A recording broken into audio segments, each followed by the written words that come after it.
The following is a production of DallasCowboys.com and the Dallas Cowboys Football Club. How about them Cowboys? Yeah! Go Cowboys!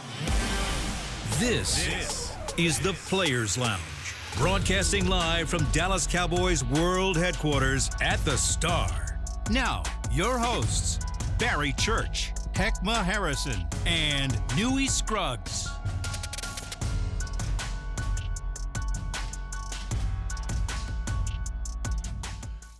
Yo, here we are, Dallas Cowboys Players Lounge, coming to you from the SWBC podcast studio, the site of the Dallas Cowboys International Headquarters here in Frisco, Texas. Hek'ma Harrison is here in the building. Barry Church. Yes, sir.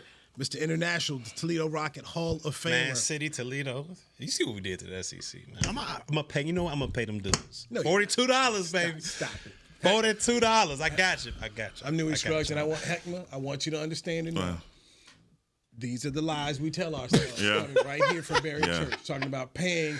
I've been around long enough. Booster dudes from Toledo. Hey, the dudes. I've been around. I've been around. They put this man in the Hall of Fame, and not a dollar has gone to the school. Yeah. Get a little NIL, church fun going on. As much bag as Shad Khan gave him. He did hook me up. He did. There should be a Barry Church endowed scholarship.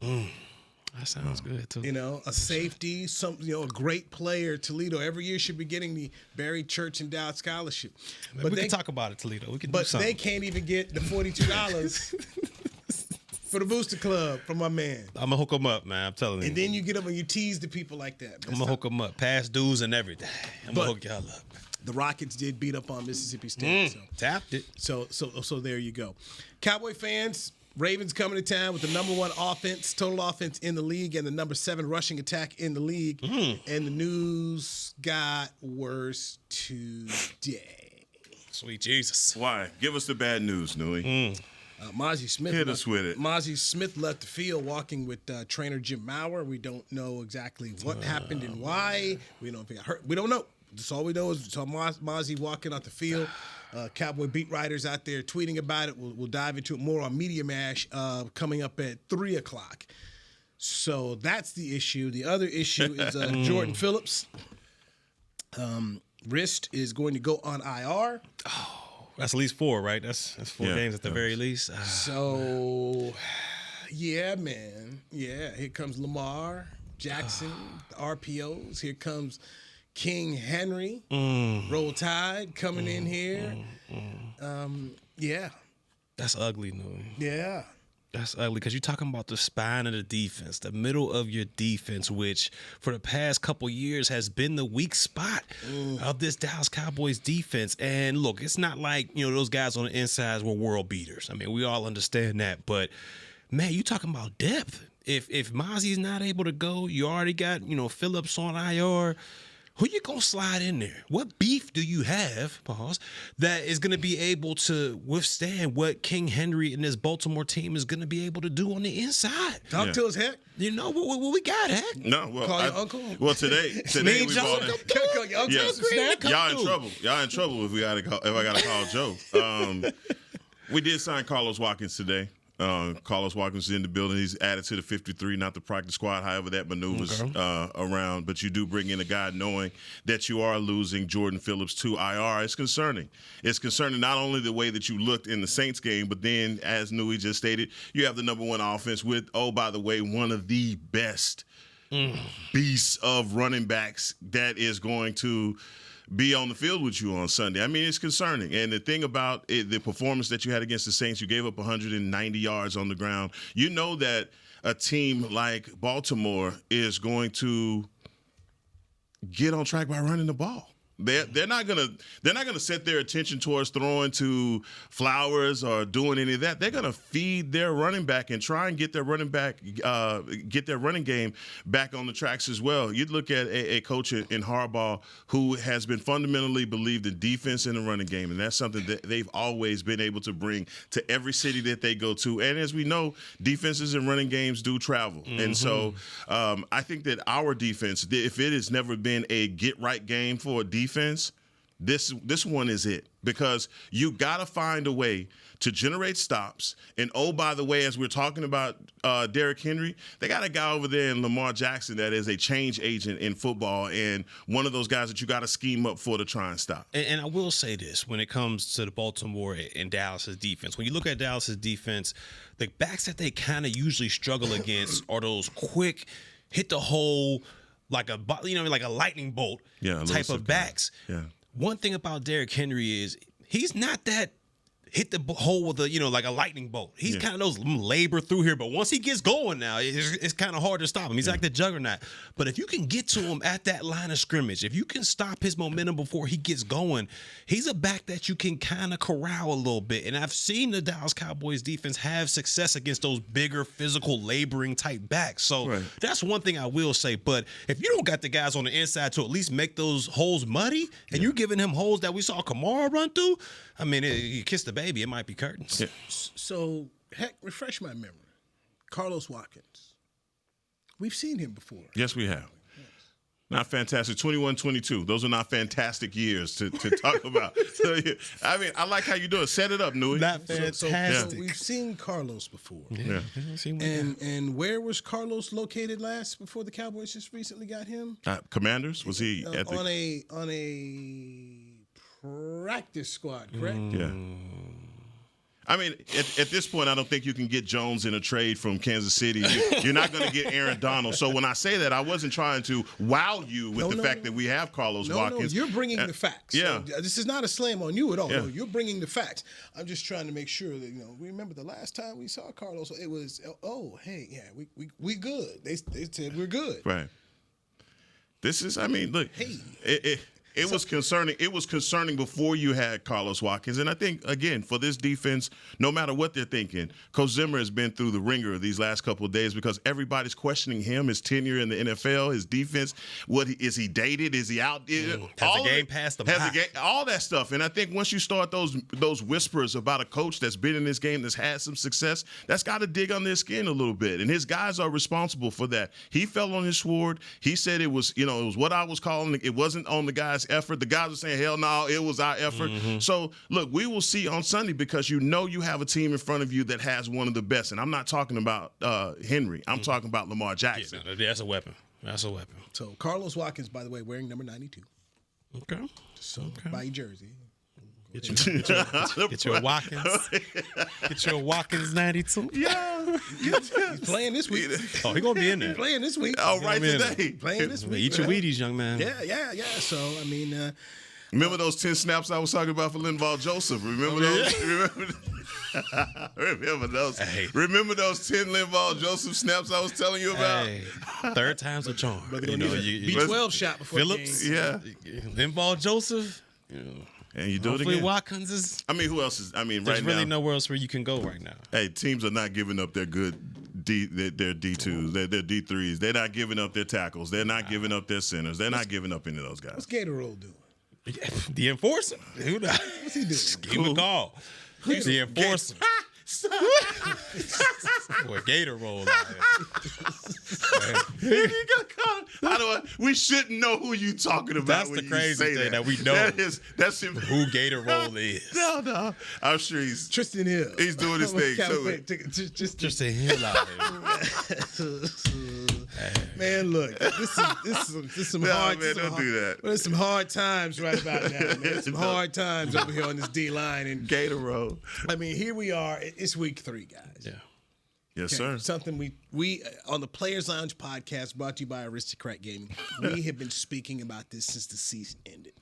Okay, you've got issues stopping the run, and we didn't see it in the draft. You didn't see it in free agency. They tried to make a couple moves here at the end of camp, bringing in some bodies, but as you talked about, Church, these guys are old and on the street for a reason.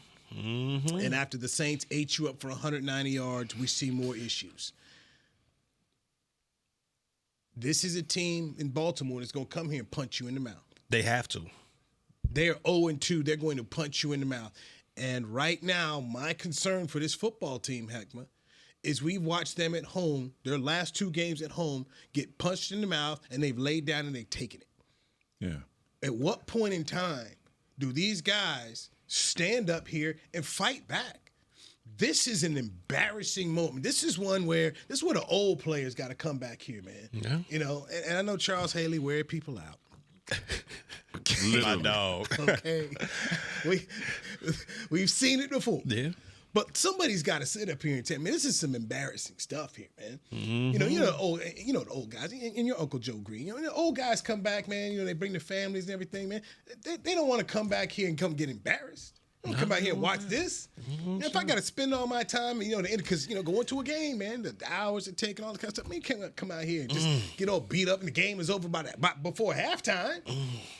Yeah, I want to see that. No, right. This isn't bad. They need to show. Vegas already has the Ravens favored in this game. Cowboys need to respond. Well, as they should. And those are the things that locker room can't. They gotta block all of that out, because this is a gut check time. For lack of better words, this is must win, whatever. It's a gut check game. And put it on the coaches as well, man. Put it on Coach Mike McCarthy, because I think what people have really had a gripe with him is his teams being ready in those moments. You didn't feel like they were ready last year during the playoffs. Mm-mm. Some of the biggest games where they were coming up against some high, heightened opponents, and they didn't show up. I mean, yeah, we could show up versus the 500, the little below 500s, and we could flex our muscles. But in order to get to that next step, get over the hump, as people say, you're going to have to beat some of these upper echelon teams. Now, the tape is out. Yeah. The tape is out. And I don't care what neighborhood you grew up in. If you're with a guy that's always getting picked on and bullied on, they didn't even have to know you to come and pick on you, right? Yeah, and so every team that comes to AT&T Stadium think that they can do the same thing that the Saints did, that the 49ers did, that Green Bay did, because it's an equation that works each and every time. And so to speak to what you're saying, it's on the coaching staff. You guys got to be ready. I don't care what bus you got to get on to get out here. What you got to get on, the first bus, the second bus, but you better be ready when you get to the stadium.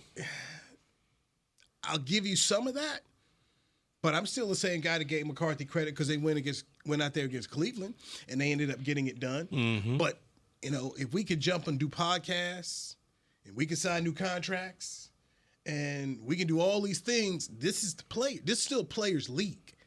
This is about dudes, and Barry, you speak to this. Yeah. Coach can sit up here and give you the plan all day long. You got to go out here and execute it. But most of Mike McCarthy and Mike Zimmer, they're not standing there on that field getting beat in the mouth and taking it. Yeah. And he can't walk out there and do it for you. I mean, This is sometimes, and Micah, they're running at you, bruh. What you gonna do? They're running at you, get blocked up, and Kamar goes sit up here. He gonna slide the ball across the bottom. I mean, you guys gonna take that? Yeah. I remember one time, and this is baseball, but guy pimped a home run, and Buck Showalter was the manager. He just looked down the bench. He just looked at him, looked back, and he said, he seen no reaction. He's like, "Oh, you okay with this?" And he just leaned back. He looked at his players. Real simple. You guys are okay with this dude hitting a home run, having a party out here. I'm just going to sit back and see what you guys do. Yeah. And to me, while, yes, coaching, getting your guys ready, at some point in time, these dudes have to stand up here. Just like you talk about getting bullied and picked on, you can tell your mom and daddy all day long, but you're the one that got to go to school. Yeah. When do you stand up and say, hey, man, no. I remember Jimmy Johnson when he was here. You too young for this. But Facts. Jimmy Johnson talked about... Take this one off. Yeah, sit this one out.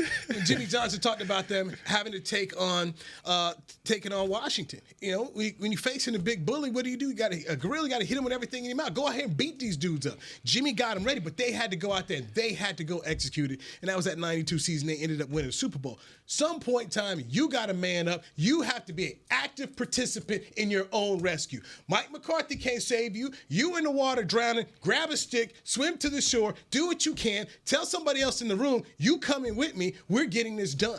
Yeah. But right now, what we're watching is do something. Bring my boom box. Do something.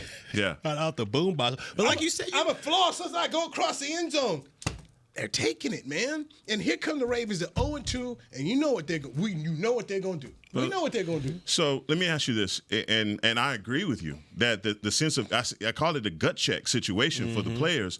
Mike McCarthy is on, I don't know the hours, minutes, and seconds that he's going to be here, but he can't stand to have another embarrassment like this at home. And that's what I'm speaking to. Yeah. Micah's going to be here. Okay, Micah's going to be here. Trayvon Diggs is going to be here. These guys, nothing's happening to these guys. I'm talking about the coaches that are on they got a couple months in this deal. So you have got to get this thing under control. You can't have guys show up to the stadium and think they're just going to roll their helmets out there and guys are going to lay down. That's not going to happen. And that's why I put the onus there on the coaches as well, because if you don't get these guys ready and they lose, let somebody else score another 40-burger at home. It might be a wrap. It might be a wrap. But it goes exactly what you said. You got to go out there and you got to punch the bully in the mouth sometimes. We saw example after example of this defense going out there, even the offense as well. If you look at that offensive line, it's the one-on-one opportunities. That's all that football comes down to, in my opinion. I mean, you can scheme everything up. You can get your players with opportunities to go out there and make big plays. You can scheme, Micah Parsons being able to loop around and get to the quarterback. But at the end of the day, he's got to win some type of one-on-one out there to make that scheme come alive. Right. When you looked out there on that defensive side of the football, and that's because I played that side, so that's the side I'm going to talk to. There was no wins. People were Velcroed to the offensive linemen out there not getting off of blocks. There was a stat out there that said Alvin Kamara had 138 yards total before he even got touched. Like, if you add up everything before he reached contact, it was 138 yards. That's embarrassing. Like, that to me is embarrassing. And like you said, he gets into the end zone. He's leaning up against the railing. What you going to do? Yeah. This is easy to me. That's what it made it look like to me. And now it's embarrassing. And you heard the players. They talked about it, man. We can't let this happen. It's a punch in the mouth. We gotta retaliate. We got to respond.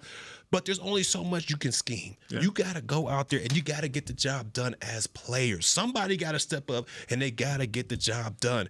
And so far this year, they were able to do it against a lackluster Cleveland team that you pointed out. Without those two tackles, I mean, compromise. It was compromise. We kind of glossed over that, but that was compromise.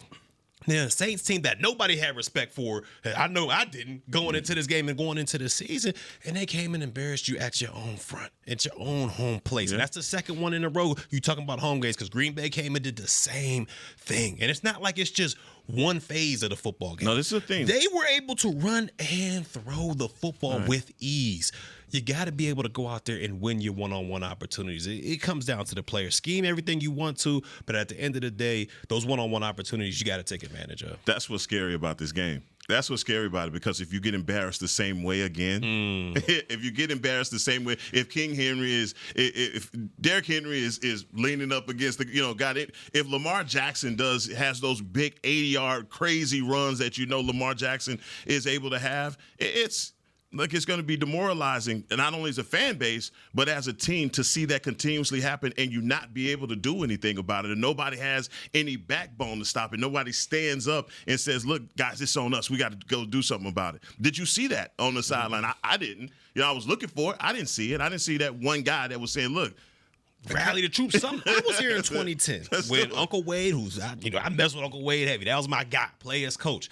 But there was only so many embarrassing games you can take. I don't know if you was there, but you was covering the squad when we went up to Green Bay that Monday. I think it was a Monday night game. It was Sunday night game. Sunday night football. NBC, the national. Everybody saw it. You see, 1 rated TV 45-3. I mean, there was just so many butt kickings you can take to where at the end of the day it was like, we got to make a change. Team quit. The team quit on it. I was playing at halftime. Undrafted rookie playing at halftime. It was bad. There was only so many times you could take those punches in the mouth before something's got to happen. All right, let's get our break in here. Dak Prescott is 1-0 against the Baltimore Ravens in his career. There you go. It was 2016. That's some good news. It was 2016. Before Donald Trump was elected president. Ray Lewis was still playing. Right. It's been a minute, but hey. Was Ray back? I tried to bring some good news here. Let's look at a couple matchups between the Ravens and the Cowboys. Hek'ma Harrison's gonna come bring us the feel good next, right here. I wish. The Players brought to you by Aristocrat Gaming on DallasCowboys.com. Hey there, Cowboys Nation. Kyle Yeomans here, sharing that same team that brought you Buffalo, bringing NFL casino games that show America's team on and off the reels. Aristocrat is changing the game with a new experience. Football fans, this means you can pick your team and play your team. Check out the Cowboys-themed casino games developed by Aristocrat, a proud sponsor of the Dallas Cowboys. Gambling problem? Please contact the U.S. National Problem Gambling Helpline at 1-800-GAMBLER. That's 1-800-GAMBLER for 21 and over. Hey Cowboy fans, I'm Dak Prescott, quarterback of the Dallas Cowboys. But lately, I've been learning a new game, crypto. Sound confusing? Don't worry, even us pros were rookies in crypto once. That's why I trust blockchain.com. They make crypto easy. No confusing jargon, just the tools to help you win. Prescott keeps it, slides with a first down. Invest like your icons, where everyone is a rookie in crypto with blockchain.com. Perfect throw, my goodness. Wow, did he ever thread the needle. Visit blockchain.com/cowboys to get started. It's the official men's skincare brand of the Dallas Cowboys, Jack Black. And right now, Cowboys fans can get 15% off their $75 order. Plus, because every deal needs a playmaker, your order will include a free 5-piece skincare set and free shipping. The Jack Black Playmaker is 4 of Jack's favorites and a full-sized intense therapy lip balm. Make a play for the Playmaker at getjackblack.com/Cowboys with the code CowboysVIP. That's getjackblack.com/Cowboys with the code CowboysVIP. Are you the 2024 Dallas Cowboys Fan of the Year? The Dallas Cowboys and Captain Morgan are celebrating extraordinary, inspiring, and original fans. Nominate yourself or the biggest Cowboys fan you know for a chance to be named the 2024 Fan of the Year and win prizes, including a trip to Super Bowl 59. Visit DallasCowboys.com/Fan of the Year. Go Cowboys! To the Players Lounge. This segment of the Players Lounge was brought to you by Yeti, official cooler and drinkware of the Dallas Cowboys. All right, Hek'ma Harrison, thank you very much. Players Lounge is brought to you by Aristocrat Gaming. Barry Church, former Dallas Cowboys safety, is here. I'm Newy Scruggs. Since 2021, the Cowboys are 12-2 the week following a loss. That is a .857 winning percentage in the weeks following a loss that is tied with the Buffalo Bills for the best in the NFL over the last 3+ seasons. So Mike McCarthy has a bounce back factor very well. This is going to be a challenge because here's a team coming in here that's 0-2 that a lot of people, like myself, thought were going to win the division. I actually had this team in the Super Bowl. They lost at home to the Raiders and Gardner Minshew. That was embarrassing. They lost their first game on Thursday night to the Kansas City Chiefs. You fall to 0-3, you're about to be in some trouble here. The Cowboys do not want to fall to 0-2 at home. Yep. You're going to be in some trouble if you can't win these home games here. So this is going to become a battle of wills and a battle of character here. Dak Prescott has played against the Ravens. He was 27-36 for 301 yards and 3 touchdowns as a rookie. That's the last time he played against Baltimore. That was 2016. He did not play against the Ravens in 2020, and that was because of the ankle injury that he suffered early in the season. So this is Dak's second time facing these Ravens. All right, Hek'ma Harrison, I know you started to study this a little bit here with some of your matchups. Yeah, I have. And I think that the Baltimore Ravens are still surprising that they're 0-2. Kansas City game, as we all watched that one, as the banner was lifted in Kansas City, that was a close ball game. But I think you started to see that the Lamar Jackson still has a bunch of talent on his roster. Oh, yeah. But they lost a lot. They lost 15 players last year to free agency, and a lot of the big part of that came from their offensive line. They are struggling in that department with the losses that they have. But you talk about who they do have, and for me, and it's something that you've pointed out, and we've talked a lot about safeties, and I'm kind of leading you in to this. They have a guy by the name of Isaiah Likely from Coastal Carolina. Gave me chills just putting that name up, man. And I'm gonna tell you, like, it's a 4th-round draft pick, and it just amazes me how Barry they miss on guys. I mean, he's a guy that's taken the 4th round that clearly should have been drafted higher.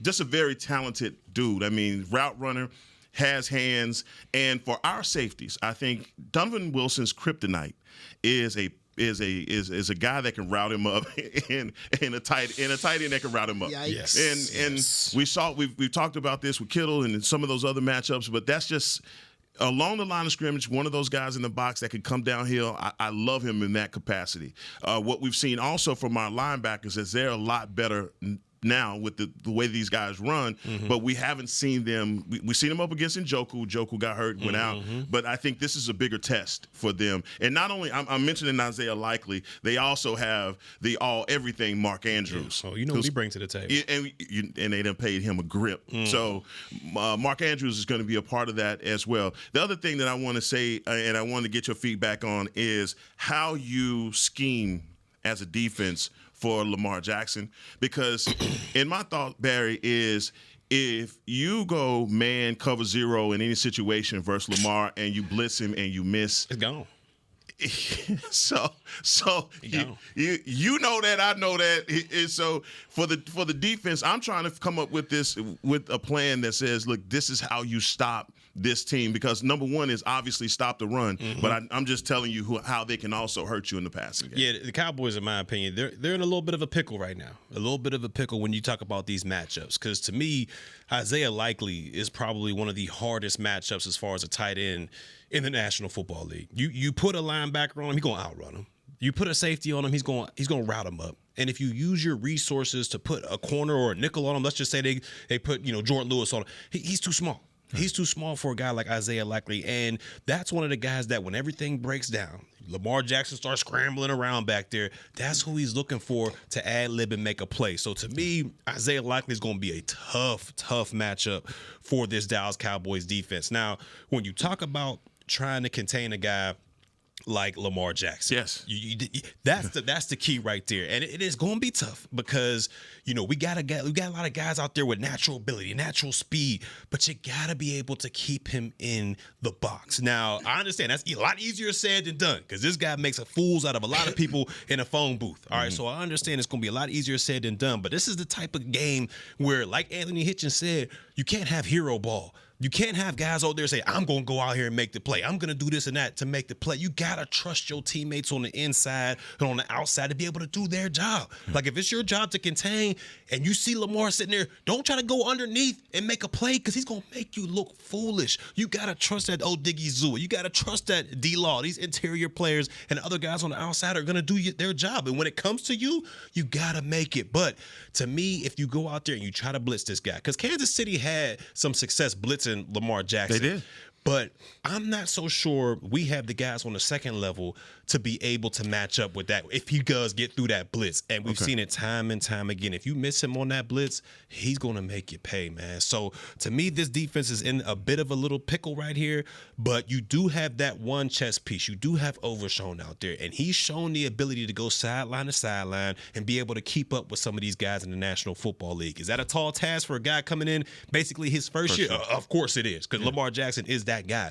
But you got a chess piece there that you can at least spy on him and make things difficult for him to where if he just jumps out the window, he just can't get loose. I mean, you got a guy in Overshown that has the speed that's at least going to be able to make him go sideline to sideline and not downfield, and where he can just run straight through your defense. So to me, you got to use Overshown. Last week he only had 18 some snaps out there. This is the game where he's got to play, because I think he's your chess piece. He's your speed piece on that second level that can at least contend with a Lamar Jackson. Let me just say this: Max Crosby had a hell of a game. Oh, he was a beast. Had 2 sacks in that game.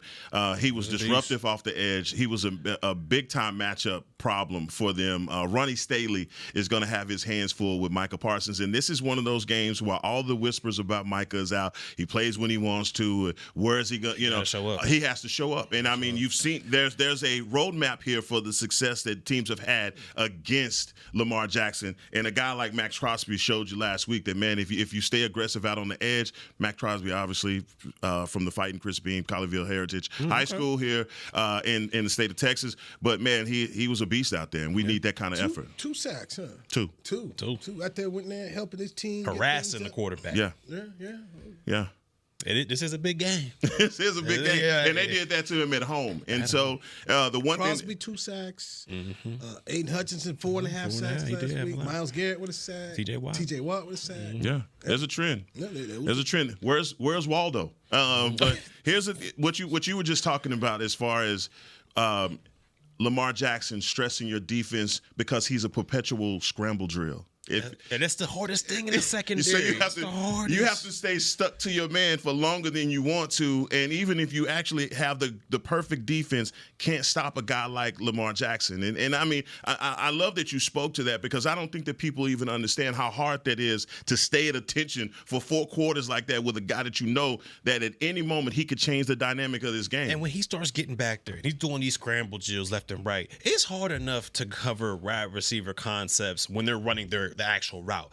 Imagine if you give a guy extra 3 to 4 seconds to just ad-lib out there. I mean, we see it all the time with Kansas City and Travis Kelce. Like, guys will have him locked up, And then here comes his boy Mahomes running around. Next thing you know, he's looking this way, turning that way. It's impossible to cover. That's why rush and cover work so much well together. And like your boy says all the time, the secondary can't do nothing if that defensive line ain't working and they're not doing their job. The back does not work without the front. And if Lamar Jackson got all day back there and those guys start ad-libbing in the secondary, I don't care who you got Prime out there. I don't care. It's hard to cover people that long in the National Football League. These guys are just too good. You got to make Lamar Jackson a pocket passer. You want him throwing the ball 40 times. Kansas City had him throwing it 40 times. Yeah. The Ravens ran a great bunch in that game.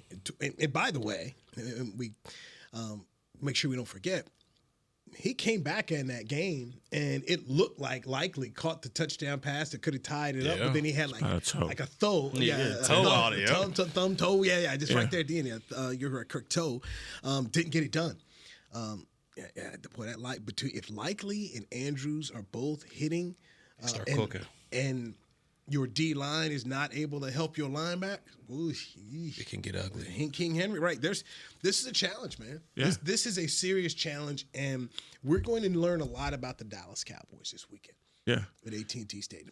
What are you made of? Yeah, and that's it. The challenge is now we're in a league that all of a sudden now loves the running game. And what are teams presenting each and every week? They are coming to your stadium, and if you cannot stop it, they're just going to continue to pour it on you. And the Cowboys literally right now are the poster child for that team that cannot stop the run. And we're talking about something running backs are so in vogue. Oh, man. They ain't want to pay them. Now all of a sudden, the running game is like, oh, my God. Look at what we can do. And I just feel like Zimmer has been a guy that's been in the league long enough that he's seen every type of scheme. This Shanahan scheme, it's an old scheme. He didn't create something new. He just revamped something old. And so I look forward to what he does, the adjustment that he makes. Whatever it is, man, it's going to be on full display on Sunday. All right, let's talk about that Cowboy run game. Let's talk about that next with Hek'ma Harrison, Barry Church. I'm Newy Scruggs. This is the Players Lounge, brought to you by Aristocrat Gaming on DallasCowboys.com. I'm Cowboys alumni Danny McCray, here with Smoothie King asking, what's that sound? That's the sound of me sipping one of their power-packed smoothies with over 10 grams of protein. With real fruits and organic veggies, because at Smoothie King, what you see is what you sip. So grab a delicious Smoothie King smoothie, throw a straw in your jaw, and get sipping real. Smoothie King, the official smoothie of the Dallas Cowboys. To kick off the 2023 NFL season, Hugo Boss teamed up with the NFL and Micah Parsons to launch an iconic apparel collection featuring hoodies, crews, t-shirts, polos, joggers, and more. The bold, unique apparel of the Boss NFL collection unites football and fashion while reflecting what it truly means to be a boss. Get yours today at nflshop.com/HugoBoss, at HugoBoss.com, and at Boss retail stores. #Be your own boss. Hey there, Cowboys Nation. Kyle Yeomans here, sharing that same team that brought you Buffalo, bringing NFL casino games that show America's team on and off the reels. Aristocrat is changing the game with a new experience. Football fans, this means you can pick your team and play your team. Check out the Cowboys-themed casino games developed by Aristocrat, a proud sponsor of the Dallas Cowboys. Gambling problem? Please contact the U.S. National Problem Gambling Helpline at 1-800-GAMBLER. That's 1-800-GAMBLER for 21 and over. Raising Cane's presents the other rules of football. Rule 1. Any broadcast without the express edition of cooked-to-order Cane's chicken fingers is prohibited. Rule 12. No crinkle-cut fries, Texas toast, or craveable Cane sauce constitutes an illegal formation. And Rule 31, anybody who loves to feed their game face is an eligible receiver of Cane's. When it comes to winning game day, Cane's rules. Raising Cane's chicken fingers. One love. Go Cowboys. Back to the Players Lounge. The schedule is set, and limited tickets for the 2024 Dallas Cowboys season at AT&T Stadium are available now. Don't miss your chance to see your Cowboys live at AT&T Stadium when they host the NFC East rival Blue Eagles, Giants, and Commanders, plus the Ravens, Lions, Texans, Bengals, and Bucks. Visit DallasCowboys.com/tickets for more information. All right, Sunday, 3:25 is the kickoff against the Baltimore Ravens at AT&T Stadium. All right. Public service announcement. Okay. The Rangers' final game is Sunday. get there early if you go into the Cowboy game. Because, fan appreciation, last time you see the world champion Rangers, because this is their last time as world champions playing this year, because they will not be making the playoffs. Damn. Get there early, baby. It's Feast of Famine out now. Get there early. Parking is, and if you have... How do you feel about that? I mean, they were riding the high as a team winning the World Series, and this year just did not go. So, it didn't matter. I was there. No, I'm saying as someone reporting on it. And I say that. No, I don't care. I don't care about 2013. I don't care if this was a bad season, heck. All I know is that ride and what they did last year, that stuff. There's a couple things that you just remember covering teams. I'll never forget that ride that they went on. I'll never forget the 2011 ride that the Mavericks went on and watching it and seeing the whole thing. The next year for both of them, but nah. I'm the organization, unlike the Mavericks, the Rangers organization, in my mind, did everything that they needed to do to try to repeat and go out here and do it again. Just didn't happen. Yeah. It didn't happen. Guys were injured from the time they had. Was it pitching? Was it? It was a mix of both, like Corey Seager wasn't healthy to start out. I mean, just you had Evan Carter, who played such a big role last year as a rookie, as an outfielder. He was hurt. Just a lot of stuff didn't go their way. But management put the money into it. It's not like the players went out there loafing or anything. It just didn't go your way. It's so hard. Yeah. It is, and that's one thing that I have such respect for the teams that have repeated throughout sports history. It is hard just to do it once. But you do it again, you climb the mountain, and everybody knows that's the standard. You're that team, and you can do it again. It's hard. Bruce Bochy's never repeated. He's won the World Series four times. I mean, he never even made the playoffs the next year. I mean, his teams have a fall off. But having been there in 2011 when the Rangers were 1 out away from winning the World Series twice, and then to watch them win it, it didn't matter. They could have been the worst team in baseball. It'd have been all good. It'd have been all good because they raised the banner, and when you win a championship, man, it is outstanding.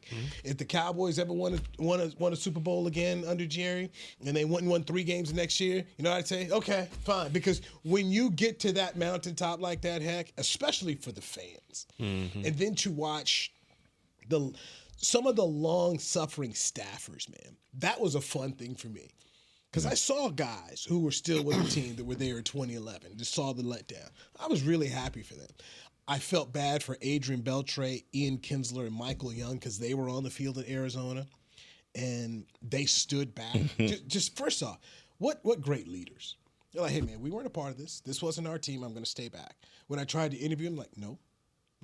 You talk to them. I wasn't a part of this. Had my shot. Didn't get it done. But they were happy for them. And then 2 of the guys worked for the organization, so they were going to get rings anyway. Yeah. But, nah, man. Yeah. They go out there Sunday, they don't get it done, fine. Yeah. I'm good with it. And I think the emotional part of you is obviously like, hell yeah, they got it done, and you watched the parade, you were a part of it. And then some teams in the offseason, after they win a championship, they go through wholesale changes where they, sell guys, get guys off of the roster. It seemed like to me that the Rangers were trying to get better, in the offseason as well. And so, look, that's why you look at the Kansas City Chiefs and what they're doing in their pursuit for a third, and how, a team is building in the salary cap era to be able to continue to play at a high level like that is really impressive. And I think it's a lot harder than the casual fan gives it to reaching that mountaintop to be able to win that championship. It is made against you in the NFL. It's not made for you to sustain it. They've made rules that try to hurt you, but this is. First off, when you have generational talent like a Patrick Mahomes, you can tell Tyreek Hill, thanks. And we can go win without you. I always tell people, look at the running backs they've gone through all these different teams that made the Super Bowl. And Andy's an exceptional coach. He's going into the Pro Football Hall of Fame, and you've got an outstanding quarterback, and management is giving them what they need. Chris Jones, Steve Spagnuolo.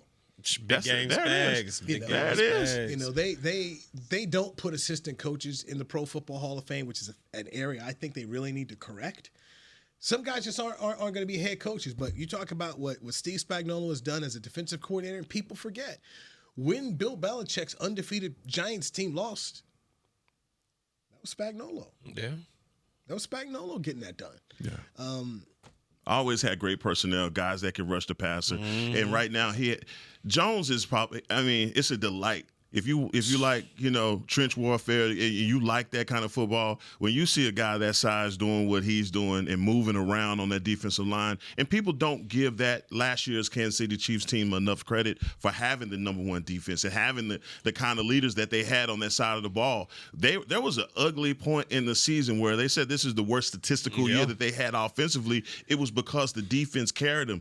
And here we are talking about defense and a defense potentially being able to carry you at certain points during the season. And I don't know about y'all. After last week's game, I don't have any hopium left in that department to think that's the kind of balance that we can have as a team. So speaking of hopium, I'll give you a sliver. What if they could figure out how to run the ball? And we brought up the name Dalvin Cook. We don't know what they're going to do. But we saw what they rolled out there last week. It was unsuccessful. That wasn't it. So maybe trying Dalvin Cook against his former team, because he played for Baltimore last year, played in the playoff game, maybe that is something. They've got to figure out something as a coaching staff. How do you get this run game going? Because if Baltimore is out here running and putting up numbers that they had 150 yards last week. They had like $170 or something plus against Kansas City. Your defense is going to be worn out. You can't go out here with a 3-and-out drive. You can't have a drive that lasts, 2:17. I mean, you're going to have to figure out how to run the ball to protect your team. Man.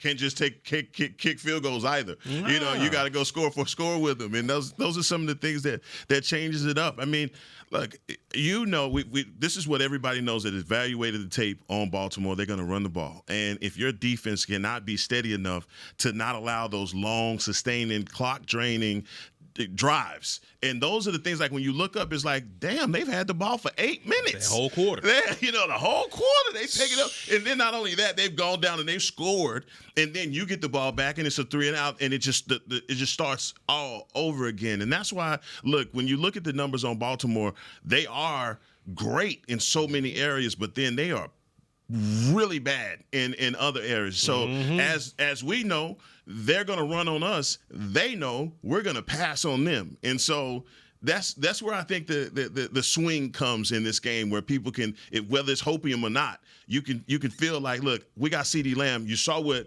Devontae Adams did last week versus the Ravens. So in steps our offense to take advantage of their defense. And when it comes to our offense, and I know we love Mike McCarthy and he's a heck of a play caller and what he does, but there's things that they got to get better at. We talk about this running attack. They got to get better at it. Do we have the juice to be able to do that? I'm not so sure. Even with the Dalvin Cook, I'm not so sure. But one area that they've got to improve on if they want to be able to beat these good teams is the red zone. I mean, we looked at it the first two games, 1 for 4 in the red zone. You're not going to win these games. You'll beat Cleveland with no tackles out there. You'll beat Cleveland.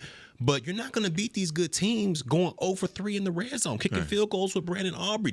Brandon Aubrey is a weapon. We love you. Don't get me wrong. That's last year's. That's the thing. You can't do it. You got to cash in when you get down there. That's a must. Where's El Boogie when you need him? Yeah, man, bring El Boogie out the fullback. Bring him out. Where's El Boogie? Pro Bowl. Bring El Boogie out there, man. We need a Pro Bowl. We need a Pro Bowl fullback. Hey, I'm with you. Bring him out. Something got to happen, man. Bring him out. What you're doing so far has not been working. It has not. It has not. It don't look like it will. Hey, we got a Pro Bowl on the line. Hey, man. I'm with you. I hope you go out there and give you something, man. Give you something. Just remember, CeeDee Lamb's first 4 games last year were not Pro Bowl games. It took him a minute to get that's what true. He did. So maybe that's what Mike needs. Maybe Mike has to just kind of stumble into this thing and he don't have time. Out the El Boogie package. It's like, oh, what is this? Something got to happen. What is this? Because ain't nobody getting open. Outside of CeeDee, God. Nobody's getting open. Yeah. That's like... It is you. Tolbert made a hell of a catch, but he was locked up. He was. He made a hell of a catch, though, but... Other than that, who's getting open? And that's why you hope that Ferguson can come back and be healthy. Yeah, and I mean, even with that knee sprain and bruise, how elusive is he going to be? How mobile is he going to be? I don't know, but I know that Dak was missing a piece of that offense last week. And that was something that was off. And if it was just that they didn't have Ferguson is a big part of this offense. All right, guys, let's continue it tomorrow here on the Players Lounge, brought to you by Aristocrat Gaming on DallasCowboys.com. This has been a production of DallasCowboys.com and the Dallas Cowboys Football Club. How about this, Cowboys? Yeah!